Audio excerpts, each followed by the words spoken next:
Hello and welcome to lecture number 56. This is topic 4.3, African Americans in the Second World War, WWII campaign, and the GI Bill. So there's three learning objectives, and the first one is describe African Americans' involvement in the Second World War. The United States entered World War II after the attack on Pearl Harbor on December 7, 1941.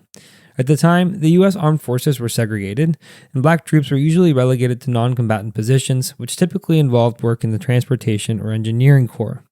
These roles required them to bring supplies to the front lines or build camps and ports. African Americans were also excluded from prestigious branches. For example, no African Americans were allowed into the Marines at the beginning of the war. Additionally, there were significant obstacles to becoming officers, and black nurses or physicians could only treat black patients, or in some cases, prisoners of war. This practice of discrimination in the armed forces was rooted in a 1925 study from the American War College, which used pseudoscientific racial ideologies to describe African Americans as both physically and mentally inferior. Despite these barriers, more than 2 million African Americans registered for the draft or voluntarily enlisted in the military. In fact, some African Americans had already demonstrated their willingness to fight for justice overseas by traveling to Europe before the outbreak of World War II to join the Spanish Civil War. Around 200 African Americans fought in an integrated unit called the Lincoln Battalion, defying segregation and risking their lives to combat fascism. During World War II, African Americans served in every branch of the U.S. military. They performed their duties honorably and courageously, even before they were allowed into combat positions or prestigious branches. One notable example is Doris Miller, a mess attendant on the USS West Virginia. During the attack on Pearl Harbor, Miller moved wounded officers to safety and then manned a machine gun, shooting down 2 enemy aircraft despite having no prior training with the weapon. For his heroism, he was awarded the Navy Cross, becoming one of the first African Americans to receive this honor. The Navy Cross Award to Miller marked a significant moment in U.S. military history as it highlighted the undeniable contributions of African Americans in combat. Opportunities for women also expanded during the war. In the Women's Army Corps, or WWII, black women served in segregated battalions. A prime example is the 6,888th Central Postal Directory Battalion, which was deployed to Europe to sort millions of pieces of backlogged mail. Their work ensured that letters from home reached soldiers, boosting morale and easing the anxieties of families back in the U.S. The 6888, as it was nicknamed, became a symbol of the vital role African American women played in the war effort. A new Netflix movie directed by Tyler Perry just recently premiered about the 6888 and their contributions, but also the discrimination barriers that they faced during the war. Eventually, the U.S. Armed Forces began to respond to pressures to accept African Americans into more active and equal roles, as well as to desegregate some units. 3 main reasons drove this change. The first was enemy propaganda. The Axis powers, particularly Nazi Germany, attempted to use American racism to undermine the United States' image on the global stage, and to counter this, the U.S. sought to project an image of fairness and equality. The second reason was public pressure. Civil rights leaders worked tirelessly to expose the discrimination black troops faced. For instance, Walter White, the head of the NAACP, visited military bases to document and publicize these injustices. And finally, the military necessity. The demand for more soldiers forced the military to rely on African Americans in greater roles. For example, in 1942, the Marines began accepting black recruits for the first time, and by 1943, African Americans were admitted into officer training schools. By 1944, progress continued as 2,500 black volunteers fought in integrated units during the Battle of the Bulge in Germany. This battle, one of the largest and bloodiest of the war, underscored the critical contributions of African American soldiers to the Allied victory. Their performance in integrated units demonstrated the futility of segregation and laid the groundwork for broader desegregation efforts after the war.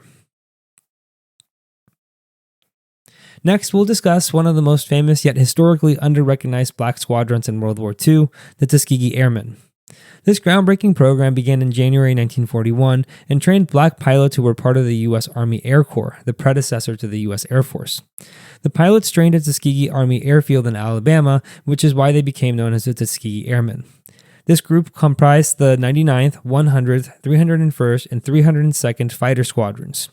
Unique for the time, these squadrons were led by black officers, as most segregated units were commanded by white officers during that time. Their leadership marked a critical step forward in breaking racial barriers in the military. The Tuskegee Airmen became known for their versatility and expertise, flying more different models of planes than any other U.S. Army Air Corps group. While they eventually became most closely associated with the iconic P-51 Mustang, the variety of aircraft they piloted presented additional challenges. Pilots had to master the controls of multiple planes, and mechanics had to service a wide array of aircraft, many of which were not standardized. This adaptability demonstrated not only their skill, but also their determination to overcome obstacles placed before them due to systemic discrimination. The Tuskegee Airmen served with distinction in Europe and North Africa, fighting against fascism and contributing significantly to the Allied war effort. They conducted over 15,000 sorties, 1,578 missions, and escorted more than 200 bomber groups. Their exemplary performance earned them 744 air medals, 15 distinguished flying crosses, 14 bronze stars, a Legion of Merit, and a Silver Star. Among their most celebrated accomplishments was their near-perfect record of protecting bombers, which earned them the respect and admiration of bomber crews who specifically requested their escort services. The pilot's skills and bravery were not only recognized during the war, but also in the later years. In 1949, 2 former Tuskegee Airmen became the first pilots to win the Top Gun competition. The Tuskegee Airmen's contributions went far beyond the battlefield. Their success challenged the deeply entrenched stereotypes about African Americans' abilities and laid the groundwork for the eventual desegregation of the U.S. military in 1948 when President Harry S. Truman issued Executive Order 9981. The second learning objective is explain how the WWII campaign emerged during the Second World War. The WWII campaign, which stands for Double Victory, referred to the combined efforts at home by activists to end discrimination in the United States while supporting the fight against fascism abroad during World War II. This campaign highlighted the irony of African Americans being called upon to defend democracy overseas while facing systemic racism and discrimination at home. It became a rallying cry for racial equality during the war. A. Philip Randolph, a prominent union leader and civil rights activist, played a significant role in advancing these goals. Randolph helped initiate the March on Washington movement in response to discriminatory practices in war industry employment. He threatens to organize a 100,000-person march on Washington, a move that would have embarrassed President Franklin D. Roosevelt in the eyes of the world, particularly as the U.S. positioned itself as a defender of democracy. This pressure led Roosevelt to issue Executive Order 8802 in 1941, which banned discrimination in the defense industries and led to the creation of the Fair Employment Practices Committee, or FEPC. While the FEPC lacked strong enforcement powers and often struggled to hold employers accountable, it represented a critical step towards workplace equality. The WWII campaign was formally conceived by James G. Thompson, a veteran and a journalist who wrote a letter to the Pittsburgh Courier in 1942. In this letter, Thompson urged readers to fight for 2 victories, one against fascism abroad and one against Jim Crow segregation and discrimination at home. The Pittsburgh Courier was one of the most influential black newspapers of the time, and it popularized the campaign, making it a national movement that inspired African Americans across the country. The campaign achieved notable progress despite resistance, particularly in the South. Black workers began to experience economic mobility as the war opened new opportunities in the industrial workforce. Nearly 1 million additional African Americans found employment in non-farm jobs during the war, making a significant shift in labor dynamics. Black women were especially impacted. 600,000 of them entered into industrial jobs, and 400,000 of these transitioned from domestic workers into higher-paying manufacturing roles. Additionally, the economic changes brought about by the WWII campaign had a ripple effect. The increased earning potential and visibility of black workers during the war laid the groundwork for the post-war civil rights movement, which would gain momentum in the 1950s and 1960s. The campaign also fostered a growing sense of empowerment among African Americans who were no longer willing to accept second-class citizenship after their contributions to the war effort. Ultimately, while the WWII campaign did not fully dismantle segregation or discrimination during the war, it marked a key moment in the fight for civil rights. It revealed the potential of unified activism and highlighted the contradictions between America's ideals and its practices, forcing the nation to confront its systemic injustices. The campaign's legacy can be seen in later milestones such as the desegregation of the armed forces in 1948 and the eventual passage of the civil rights legislations in the 1960s. And the final learning objective is describe African Americans' access to the benefits of the GI Bill. The Servicemen's Readjustment Act of 1944, better known as the GI Bill of Rights, was the landmark piece of legislation originally intended as a race-neutral gesture of gratitude towards American veterans returning from World War II. It was also designed to ease these veterans back into civilian life and to prevent an economic downturn like the one the United States experienced at the end of World War I. After World War I, the lack of structured support for returning soldiers had led to widespread unemployment and unrest, which policymakers were determined to avoid this time around. The GI Bill provided several key benefits for veterans, including funding for college tuition, low-cost home mortgages, and low-interest business loans. These provisions allowed veterans to delay re-entering the job market by pursuing higher education or to contribute to economic growth through homeownership and business creation.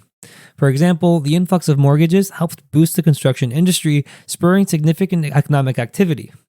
Congress ultimately allocated $14.5 billion in benefits under the GI Bill, making it a cornerstone of the post-war economic boom in the United States.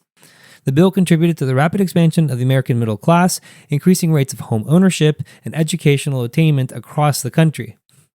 At the end of World War II, approximately 1.2 million black veterans were eligible for GI benefits. However, in practice, racial discrimination often undermines their ability to fully access these benefits. The GI Bill was extremely important to American economy and society, but its uneven implementation exposed the persistent racial inequalities in the United States. The exclusion of many African Americans from the full benefits of the GI Bill highlighted the need for systemic reforms, which would be addressed in part through civil rights legislation in the 1960s. So let's examine the inequality in the distribution of GI Bill benefits further. The administration of these funds was overseen by local VA offices, which stands for Veterans Administration, a provision added to the bill by Mississippi Representative John E. Rankin. This decision subjected the distribution of benefits to Jim Crow discrimination practices prevalent in many parts of the United States. As a result, the benefits were disproportionately allocated to white veterans over black veterans. For example, in Mississippi by 1947, out of the 3,000 home loans provided by the VA, only 2 went to black veterans. This glaring disparity highlights how systemic racism and localized implementation undermine the GI Bill's promise of equality. Even when black veterans managed to access GI benefits, these benefits were often less impactful due to other forms of discrimination they faced during this time. One major issue was education.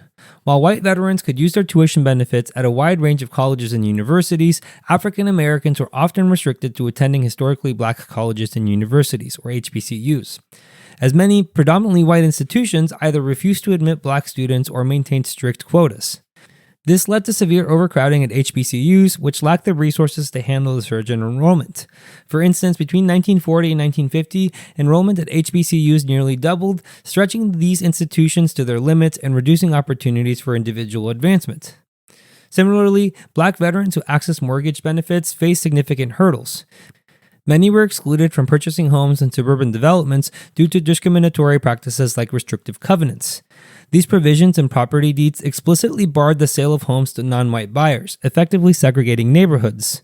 Such policies were upheld in Supreme Court cases like Corrigan v. Buckley in 1926, which permitted the enforcement of racially restrictive covenants until they were struck down in Shelley v. Kramer in 1948. However, even after Shelley, many real estate agents and homeowners continued discriminatory practices informally, perpetuating segregation and limiting black home ownership opportunities. In addition to restrictive covenants, federal redlining practices further disadvantage African Americans. The Federal Housing Administration, or the FHA, frequently refused to insure loans in predominantly black neighborhoods, deeming them high-risk areas. This not only reduced the number of homes that black veterans could buy, but contributed to the racial wealth gap by depriving African Americans of the opportunity to build equity through home ownership. The combination of these barriers meant that while the GI Bill fueled the post-war economic prosperity of many white families, it often deepened racial inequalities. Black veterans, despite their sacrifices during the war, found themselves systematically excluded from the economic and social mobility that the GI Bill was designed to provide. These inequalities became a rallying point for civil rights movements in the years following the war. Black veterans, emboldened by their service and frustrated by their exclusion, played a significant role in pushing for racial justice. Their activism helped spotlight the hypocrisy of fighting for freedom abroad while being denied it at home, energizing efforts to dismantle Jim Crow laws and discriminatory practices. And finally, for the recap. The U.S. Army was segregated through World War II, and nearly 2 million African Americans were drafted or registered for the draft. Despite the relegation to most menial duties when given the opportunity to fight, African Americans served valiantly. The Tuskegee Airmen were a prime example of a division whose service helped to fight fascism, and the continued discrimination at home inspired civil rights mobilization in the form of the WWII campaign and the March on Washington movement. Finally, the GI Bill was meant to reward veterans for their service, though black veterans did not benefit equally from it. Thank you for watching. If you would like to watch the next lecture, click the thumbnail on the screen. And if you would like more resources to help you study, you can visit apushlights.com/AFAM. I wish you the best of luck with your studies, and I hope to see you back on the next lecture.